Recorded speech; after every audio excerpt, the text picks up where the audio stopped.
Hello students, myself Dinesh Kumar Jain, my channel Meditech Kota. आज मैं आपको फ्लूइड स्टैटिक्स के बारे में बताने जा रहा हूँ।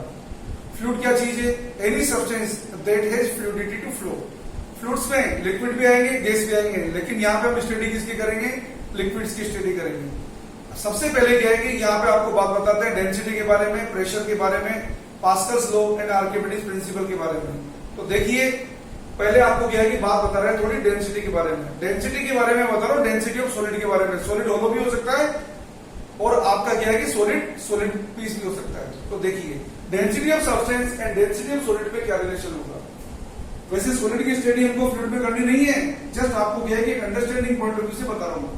यदि हम डेंसिटी ऑफ क्या है कि सॉलिड के बारे में बात करें तो आप क्या लिखेंगे? मास of solid divide by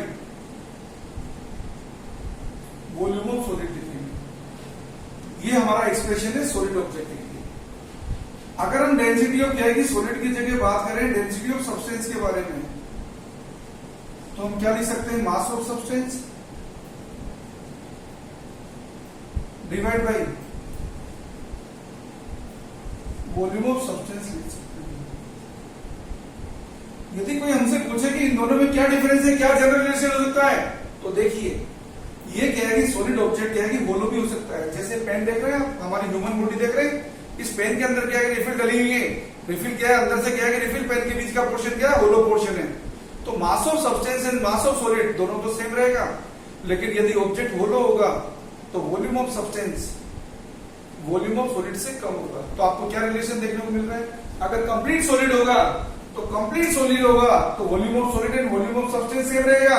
mass of solid and mass of substance को तो हमेशा सेम होना है। तो सॉलिड ऑब्जेक्ट के लिए तो क्या लिखेंगे आप? कंप्लीट सॉलिड ऑब्जेक्ट के लिए density of solid and density of substance इनको सेम होना है। लेकिन यदि आपका ऑब्जेक्ट होलो ऑब्जेक्ट है तो होलो ऑब्जेक्ट के केस में आप क्या करेंगे? जैसा मैंने आपको बताया कि सब्सटेंस का वॉल्यूम कम होगा किससे? सॉलिड के वॉल्यूम से। क्योंकि सब्सटेंस का वॉल्यूम कम है सॉलिड के वॉल्यूम से, तो सब्सटेंस की डेंसिटी क्या होगी? ज्यादा होगी सॉलिड की डेंसिटी से। तो आपको जनरल रिलेशन क्या मिल रहा है? जनरल रिलेशन मिल रहा है डेंसिटी ऑफ सब्सटेंस या तो ज्यादा होगी या इक्वल होगी डेंसिटी ऑफ सॉलिड। बच्चों के अंदर बहुत कंफ्यूजन आता है इस वर्ड्स को, तो ध्यान रखना। क्या बताया मैंने? डेंसिटी ऑफ सब्सटेंस में क्या? Volume of substance. यहाँ पे देखेंगे सब्सटेंस का वॉल्यूम कम होगा किससे? सॉलिड के वॉल्यूम से। ओके, सॉलिड का वॉल्यूम क्या है? आउटर वॉल्यूम जो है ज्यादा है सब्सटेंस के वॉल्यूम से। अब आपको क्या है कि बात लेके चलते हैं फ्लूइड के बारे में। फ्लूइड की डेंसिटी से क्या है कि जनरल मीनिंग क्या है? मास of fluid divide by volume of fluid. तो देखिए बच्चों, यदि हम यहाँ पे क्या है कि किसी कंटेनर में यदि V1 वॉल्यूम फ्लूइड का जिसकी डेंसिटी ρ1 है, it is mix with another fluid of volume V2 with density ρ2, तो मिक्सचर की डेंसिटी क्या बनाएगी? जब यहाँ मिला देंगे तो यहाँ पे मास कितना आएगा? मास ऑफ द फ्लूइड कितना होगा? यहाँ पे m1 जो कितना बनेगा? V1 ρ1। मास क्या होगा? Volume into density. Second case में मास क्या बनेगा फ्लूइड का? V2 into ρ2।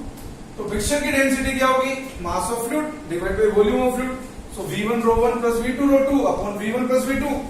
यदि यहाँ पे क्या है कि जिन फ्लूइड्स को हमने मिक्स किया है उनके वॉल्यूम सेम होते, if V1 equal to V2 होता तो यहाँ से V1 कॉमन आ जाएगा, यहाँ से 2V1 हो जाएगा, ये कट जाएगा, तो डेंसिटी मिक्सचर की क्या बनेगी? ρ1 plus ρ2 upon 2। This is called arithmetic mean. If n fluids of same volume are mixed, तो फॉर्मूला क्या बनेगा मिक्सचर की डेंसिटी का? ρ1 plus ρ2 plus ρ3 plus dot dot plus ρn divide by n। n क्या होगा? Number of fluid. तो ध्यान रखिए, यदि n फ्लूइड मिला देंगे सेम वॉल्यूम वाले तो मिक्सचर की डेंसिटी किस में लिख देंगे? डायरेक्ट अरिथमेटिक मीन में।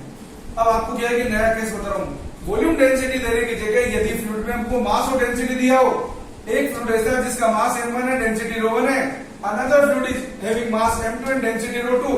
If these two fluids are mixed in a container, then what will happen? Then what is the mixture density? Mixture density is what? Mass of mixture divided by volume of mixture. Volume is what? Mass upon density. So m1 plus m2 divided by what is volume of this? Volume of this first fluid is what? m1 upon ρ1. Volume of second fluid is what? upon rho 2. Okay? So in this way, you can write density of mixture equal to m1 plus m2 divided by m1 upon rho 1 plus m2 upon rho 2. यहाँ पे आपको क्या है, special case बता रहा हूं, यदि यहाँ पे m1 इक्वल टू m2 होता, if m1 equal to m2 होता तो क्या होता बोलो, if m1 equal to m2 है तो इक्वेशन आपकी क्या है, कन्वर्ट हो जाएगी इस तरीके की एक्सप्रेशन में। If m1 equal to m2, जिन फ्लूइड को आपने मिक्स किया उनके मास सेम होते हैं, तो मिक्सचर की डेंसिटी हो जाएगी आपका 2m1 इस तरीके से। तो ये फॉर्मूला बनेगा आपका 2 रो 1 रो 2 अपॉन रो 1 प्लस रो 2। इसे बोला जाता है हार्मोनिक मीन। और हार्मोनिक मीन एरिथमेटिक मीन से ज्यादातर केस में कम होता है, इक्वल भी हो सकता है। इक्वल तब होगा जब सारी डेंसिटी सेम होगी।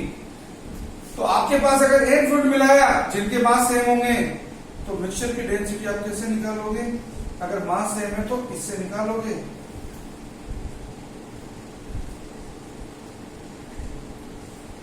ये जनरल फॉर्मूला है जिसे आप यूज कर सकते हैं मिक्सचर की डेंसिटी निकालने के लिए।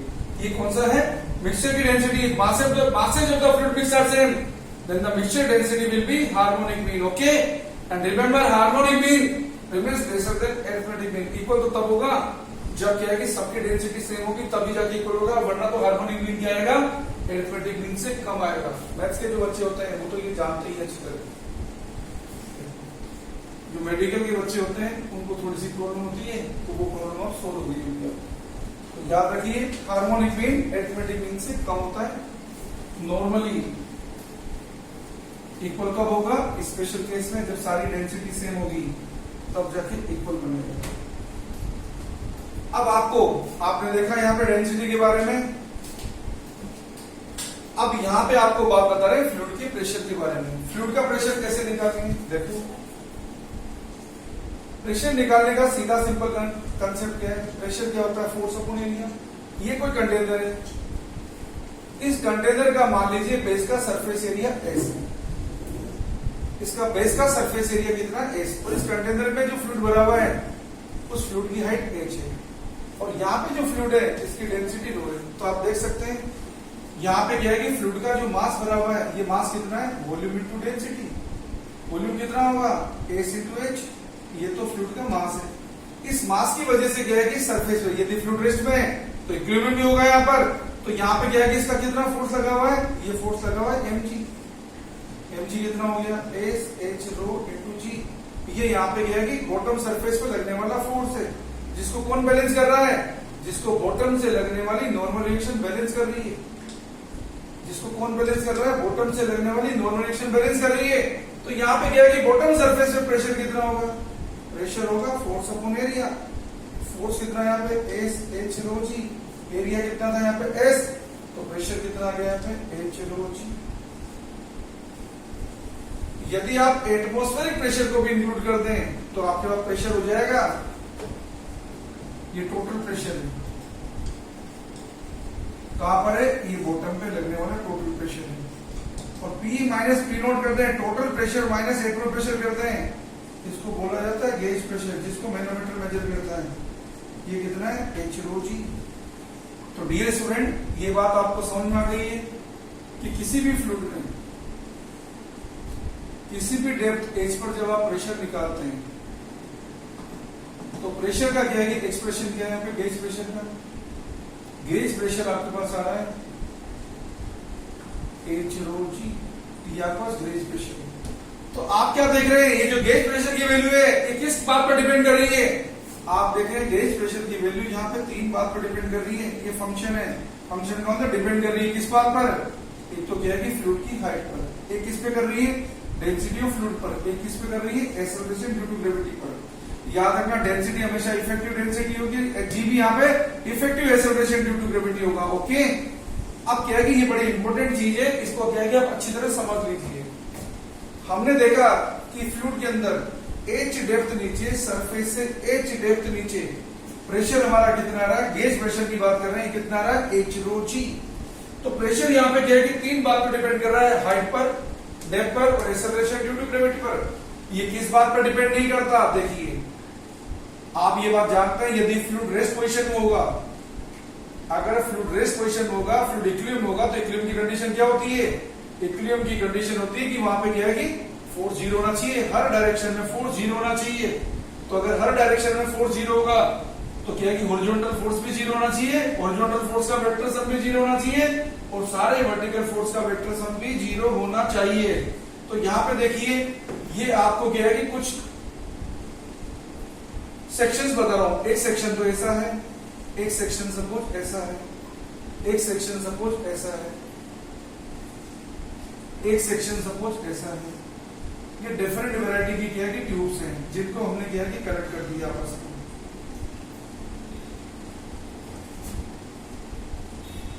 ये हमने कनेक्ट कर दिया। कंटेनर और भी शेप के हो सकते हैं। अब आप देख सकते हैं यदि फ्लूइड यहाँ पे रेस्ट पोजीशन में है तो रेस्ट पोजीशन में कब रहेगा? जब क्या है कि वहां पे फोर्स जीरो होगा। और फोर्स कब जीरो होगा? जब वहां पे क्या है कि सेम लेवल पर प्रेशर सेम होना चाहिए। फ्लूइड को यदि क्या है कि रेस्ट पोजीशन में होना है तो कंडीशन क्या होगी? उसमें फोर्स जीरो होना चाहिए, क्योंकि फोर्स जीरो नहीं हुआ तो एक्सेलरेशन आ जाएगा और एक्सेलरेशन तो हो नहीं सकता। जब तक एक्सेलरेशन जीरो नहीं होगा तब तक क्या है कि फ्लूइड रेस्ट पोजीशन नहीं आएगा। तो यहाँ पे इसका मीनिंग क्या है? यदि ये क्या है कि सेम फ्लूइड है और ये मैं पॉइंट मार्क कर रहा हूं ए बी सी और डी, तो आप क्या नोट कर रहे हैं? इस A point, B point, C point and D point. यहाँ पे अगर देखें एक डिफरेंट कंटेनर है, डिफरेंट शेप के कंटेनर है, तो यहाँ पे इन कंटेनर्स के अंदर जो क्या है कि फ्लूइड का वेट है वो अलग अलग है। ए कंटेनर के अंदर वेट अलग है फ्लूइड का, बी कंटेनर में वेट अलग है, सी कंटेनर में वेट अलग है। मींस यहाँ पे आप क्या देख रहे हैं? कंटेनर के अंदर फ्लूइड का वेट डिफरेंट है, फ्लूइड का वेट सेम नहीं है। लेकिन ए पॉइंट पर प्रेशर बी पॉइंट पे प्रेशर इक्वल है, जो सी पॉइंट पे प्रेशर इक्वल है, जो डी पॉइंट पे प्रेशर इक्वल है। और इसको इक्वल होना ही पड़ेगा। क्यों होना पड़ेगा? क्योंकि यदि प्रेशर इक्वल नहीं हुआ सेम लेवल पे, सेम फ्लूइड में सेम लेवल पे यदि प्रेशर सेम नहीं हुआ तो प्रेशर डिफरेंस आ जाएगा, और प्रेशर डिफरेंस आ जाएगा तो फोर्स लग जाएगा, और फोर्स लग जाएगा तो एक्सेलरेशन आ जाएगा, एक्सेलरेशन आ जाएगा तो फ्लूइड रेस्ट में नहीं रह सकता। लेकिन यहाँ पे दिया है कि फ्लूइड रेस्ट में है। फ्लूइड रेस्ट में तो कंपलसरी कंडीशन है कि यहाँ पे क्या है कि दो पॉइंट पे क्या है कि सेम लेवल पे जो दो पॉइंट होंगे उनमें प्रेशर डिफरेंस को जीरो होना पड़ेगा। और प्रेशर डिफरेंस जीरो कब होगा? जब प्रेशर क्या है कि सेम लेवल पे सेम होंगे। ये बात अच्छी तरह याद रखना। प्रेशर सेम की बात जो बोल रहा हूँ, ये सेम फ्लूइड में सेम लेवल पे प्रेशर सेम होता है। ऐसा नहीं आप डिफरेंट फ्लूइड में कर दो। सेम फ्लूइड में सेम लेवल पे प्रेशर सेम होगा। तो आप क्या देख रहे हैं? सेम लेवल पे प्रेशर तो सेम है, जबकि फ्लूइड की क्वांटिटी डिफरेंट है, शेप ऑफ कंटेनर डिफरेंट है। तो प्रेशर क्या है कि इसको बोलते हैं hydrostatic paradox. Weight of fluid different होने के बावजूद भी क्या है कि प्रेशर यहाँ पे सेम है। इसको क्या बोलते हैं? इसको बोलते हैं हाइड्रोस्टेटिक पैराडॉक्स।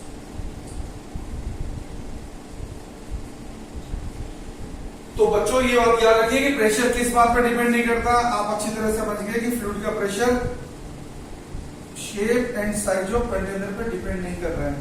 ये काट दिया ना मैंने, इसका मतलब डिपेंड नहीं कर रहा, फंक्शन नहीं है। इसके अलावा किस बात पर डिपेंड नहीं कर रहा? क्वांटिटी ऑफ फ्लूइड पर डिपेंड नहीं कर रहा। सिर्फ ये तो क्या है कि किस बात पर डिपेंड करता है? हाइट पर। फ्लूइड की हाइट क्या है, फ्लूइड की डेंसिटी क्या है, और एक्सेलरेशन ड्यू टू ग्रेविटी क्या है। एक्सेलरेशन ड्यू टू ग्रेविटी का मतलब है अगर ये एक्सपेरिमेंट वगैरह लिफ्ट वगैरह में होंगे तो जो भी एक्सेलरेशन होगा आपको क्या है कि उन सारे केसेस को क्या है कि कंसीडर करना है, जिसको अपन क्या है कि आगे देखेंगे। ये आपने एक इंपॉर्टेंट पॉइंट देखा। इस पॉइंट पे आपको क्या है कि क्वेश्चन कराते हैं जिससे आपको क्या है कि ये फंडा आपको क्या है कि और बेहतरीन तरीके से क्या है कि क्लियर हो जाएगा। और क्या है कि एग्जाम में भी क्या है कि क्वेश्चन आता रहता है। जो क्वेश्चन मैं आपको बता रहा हूँ उसी टाइप का क्वेश्चन एग्जाम में आता रहता है। क्वेश्चन सोल्व करने के लिए क्या है कि इंपॉर्टेंट बात दिमाग में क्या है कि क्या आपको सेट करनी है कि सेम फ्लूइड में हमेशा सेम लेवल पे प्रेशर सेम होता है। ठीक है, अब देखिए याद रखना, ज्यादा डेंसिटी का फ्लूइड होगा तो सेम हाइट पे क्या है कि ज्यादा प्रेशर क्रिएट करेगा। कम डेंसिटी का फ्लूइड होगा तो वो क्या है कि कम प्रेशर क्रिएट करेगा। बिल्कुल सीधी सिंपल सी बात है। अगर आप क्या है कि बैंक में चले जाते हो, 2000 रुपए का नोट लेते हो, तो 2000 रुपए का एक नोट क्या है कि 100 रुपए के 20 नोट के इक्वल होगा। इसी तरीके से क्या है कि किसी जगह डेंसिटी अगर 2 रो है, किसी जगह डेंसिटी रो है, तो जहां 2 रो डेंसिटी है वहां पे क्या है कि h हाइट पे क्या है कि h डेप्थ में जो प्रेशर होगा वो रो डेंसिटी वाला क्या है कि 2h डेप्थ में क्रिएट करेगा, उतने प्रेशर। ओके, इसलिए आपको क्या है कि अगर आपको सेलेक्ट होना है, नीट के अंदर टॉप रैंक लानी है, तो बुद्धिमान बनने की कोशिश करो। टैलेंट बढ़ाने की कोशिश करो, रटने की ज्यादा कोशिश मत करो। रटना तो क्या जरूरी है, इजी शॉर्ट ट्रिक्स बनाना जरूरी है, लेकिन टैलेंट आपका क्या है कि आईक्यू लेवल बिल्डअप होना बहुत जरूरी है। तो देखिए यहाँ पे आपको एक यूट्यूब दिखा रखी है जिसके क्रॉस सेक्शन एरिया सेम है। ये आपको मैं यूट्यूब बता रहा हूं जिसके क्रॉस सेक्शन एरिया सेम है, दोनों साइड लिंब के क्रॉस सेक्शन एरिया सेम है।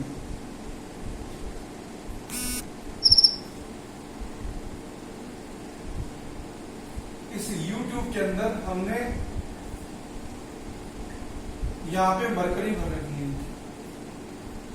ये मरकरी भरी हुई है। आप सब जानते हैं मरकरी की डेंसिटी सीजीएस यूनिट में कितनी होती है, 13.6 यूनिट सीजीएस यूनिट में इसकी डेंसिटी होती है। ओके, वाटर की डेंसिटी कितनी होती है, 1 ग्राम पर सीसी, इसकी डेंसिटी कितनी है, 13.6 ग्राम पर सीसी। ओके, सीजीएस सिस्टम बात कर रहा हूं, इसका नाम लिख देते हैं ताकि आपको क्या है कि क्वेश्चन सोल्व करने में कंफ्यूजन ना आए। अभी अभी आपको बताया था कि अगर 2000 रुपए के नोट को अगर आप 100 रुपए के नोट से चेंज करोगे तो 2000 रुपए का एक नोट 100 रुपए वाले 20 नोट के इक्वल होगा। ये ए बी है, ये सी बी है। अब हमने क्या बोला आपको, यहाँ पे क्रॉस सेक्शन एरिया सेम दे रखे हैं। अब आपको बोला यहाँ पर ये जो यूट्यूब है, इस यूट्यूब में हमने ऊपर से पानी डाल दिया क्योंकि पानी की डेंसिटी कम है तो वो इफेक्ट क्या है कि कम प्रोड्यूस करेगी। अब आपको बोला यहाँ पे हमने पानी डाल दिया ऊपर से, कितना डाल दिया, 27.2 सेंटीमीटर हाइट का पानी डाल दिया। ये लाल कलर से मैं पानी दिखा रहा हूं, क्रॉस सेक्शन एरिया सेम है। यहाँ पे हमने पानी डाला, कितना वाटर डाला, 27.2 सेंटीमीटर हाइट का वाटर डाल दिया। ठीक है, अब इसको क्या है कि डालने की वजह से यहाँ पे मान लेते हैं हमारी मरकरी का क्या है कि मास तो कांस्टेंट रहेगा, मास क्या, वॉल्यूम इनटू डेंसिटी। डेंसिटी तो क्या है कि मरकरी की हर जगह कांस्टेंट ही है, और वॉल्यूम क्या होता है, cross section area to height, cross section area दोनों साइड लिंब के सेम है। तो क्या है कि जितना हाइट इधर से क्या है कि गिरेगी उतनी हाइट इधर से उठेगी। मान लो इधर से क्या है कि एक साइड गिरी तो नेचुरल सी बात है कि मरकरी की एक साइड इधर उठेगी। ये ब्लैक कलर से मरकरी दिखा रही है। सेम हाइट क्यों आई, क्योंकि क्या है कि क्रॉस सेक्शन एरिया सेम है। अगर क्रॉस सेक्शन एरिया सेम नहीं होते तो दोनों साइड हाइट भी सेम नहीं आती। अब आपने सारा पिक्चर देख लिया है कि हमने क्या है कि 27.2 सेंटीमीटर हाइट का क्या डाला है, वाटर, जिसकी वजह से क्या हो गया है, इस यूट्यूब के अंदर मरकरी क्या है कि एक साइड क्या है कि एक्स पीछे गिर गई, एक्स लेवल, तो दूसरी साइड एक्स लेवल ऊपर चली जाएगी। क्यों, क्योंकि दोनों के क्रॉस सेक्शन एरिया सेम है। अब आपको क्या है कि जो कंसेप्ट बताया उस कंसेप्ट को क्या है कि फोकस कर दीजिए और लगा दीजिए। क्या कंसेप्ट है, ये देखो, आपको न्यूमेरिकल में पूछा है कि यूट्यूब के क्या है कि दोनों लिंब में हाइट का डिफरेंस कितना होगा, तो बिल्कुल इजी कंसेप्ट है। इस पॉइंट का नाम आप रख दो ई, इस पॉइंट का नाम रख दो एफ। बेटा यहाँ पे क्या है कि सेम फ्लूइड है, कंसेप्ट क्या है, सेम फ्लूइड में सेम लेवल पे प्रेशर सेम होता है। यहाँ पे प्रेशर किसकी वजह से आएगा, इधर आएगा मरकरी की वजह से। मरकरी कितनी हाइट की है, 2x हाइट की, तो 2x हाइट की मरकरी का प्रेशर होगा। और यहाँ पे क्या है कि प्रेशर किसकी वजह से आएगा, एटमॉस्फेरिक प्रेशर तो आना ही आना है। और ये किसकी वजह से आएगा, ये वाटर की वजह से आएगा। तो क्या है कि इस एक पॉइंट पे प्रेशर इक्वल टू क्या होगा, ई पॉइंट पे प्रेशर।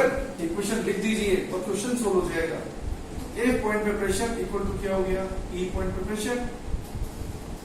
एक पॉइंट पे प्रेशर कितना है, पी नॉट। ये तो क्या है कि लिखो ना लिखो कट जाएगा, नीट में एग्जाम दे रहे हो तो लिखना ही मत, क्योंकि कटना है तो क्यों लिखना है, टाइम वेस्ट होगा। तो कितना हो गया, और वो प्रेशर कितना है, 27.2 सेंटीमीटर वाटर की वजह से। वाटर की डेंसिटी कितनी है, 1 ग्राम पर सीसी। और जी को क्या है वैल्यू लिखने की जरूरत है, कटना आगे। उधर भी कितना है, एटमॉस्फेरिक प्रेशर तो हर जगह कॉमन है, प्लस मरकरी की हाइट कितनी, 2x, मरकरी की डेंसिटी कितनी, 13.6 इंटू जी। आप देख सकते हैं पी नोट से पी नोट कट जाएगा, और क्या है कि 13.6 इंटू 2 करेंगे तो आएगा 27.2, ये भी 27.2, तो x की वैल्यू कितनी आ रही, 1 सेंटीमीटर। अब आपको क्या पूछा है न्यूमेरिकल में, इस यूट्यूब के क्या है कि दोनों लिंब के बीच में हाइट का डिफरेंस कितना होगा, तो यही तो हाइट का डिफरेंस, ये कितना था 27.2, इधर कितना हो गया 2x, x कितना है 1, तो कितना बच गया 27.2 माइनस 2 करोगे तो आसानी से आप देख सकते हो ये आ गया कितना 25.2 सेंटीमीटर।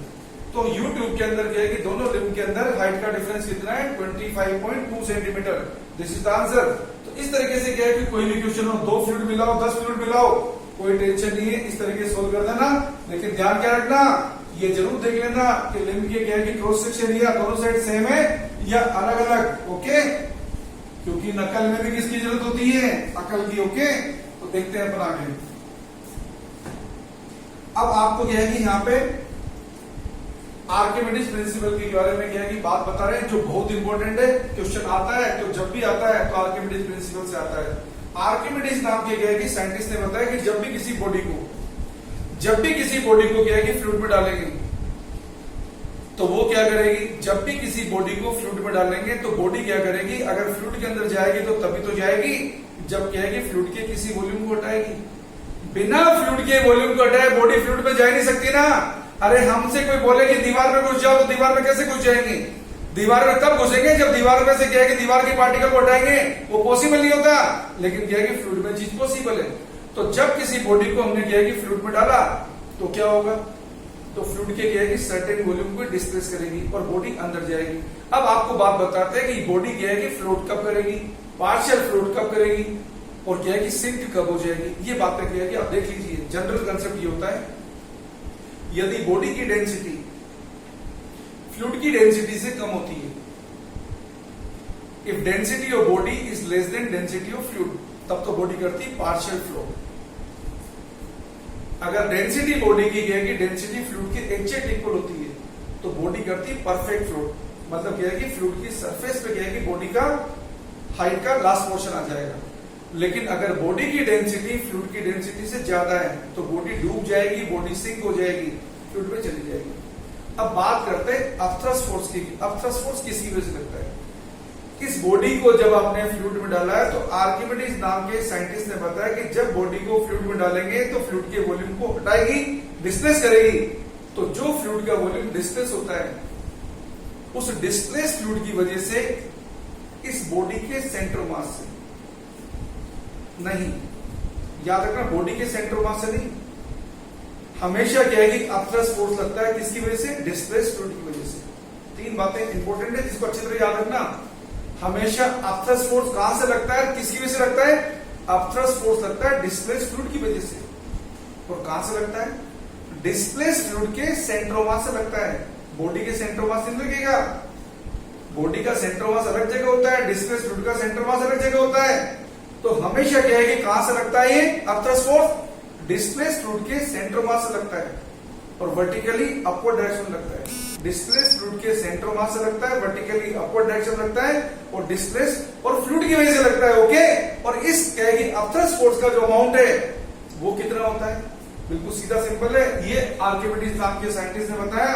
ये अपथ्रस्ट फोर्स जिसको यू से लिखा जाता है, इसको बायनेंसी फोर्स भी बोलते हैं। ये होता है वॉल्यूम ऑफ सॉलिड